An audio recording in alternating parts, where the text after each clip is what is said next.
Podcast, la première. Matin première, le café serré.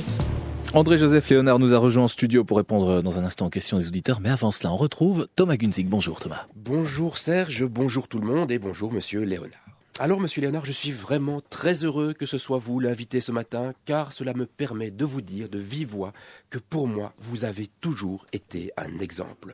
Vous savez, je m'épuise à venir ici matin après matin pour essayer, autant que faire se peut, de faire rire les gens, tout en essayant que toutes les bêtises que je dis ne soient pas trop politiquement correctes, rire tout en égratignant un peu les sensibilités. Et j'en suis conscient, je n'y arrive que rarement. Alors que vous, monseigneur, vous, quel talent! Le surréalisme à la belge, mais avec ce côté incisif un peu Monty Python, ce culot incroyable, ce côté nos limites, c'est bien simple. Le soir venu, comme une sorte d'exercice, je lis et je relis vos plus grands moments, espérant sans vraiment y croire arriver à votre niveau, mais je le sais, je me berce d'illusions.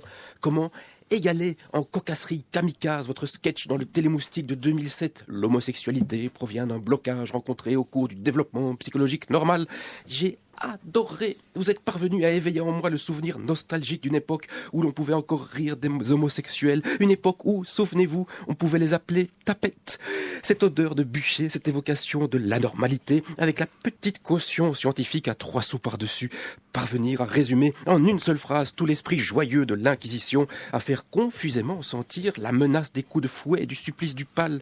Monseigneur, jamais, en une seule année de billets, je n'étais arrivé à un tel niveau. C'est bien simple.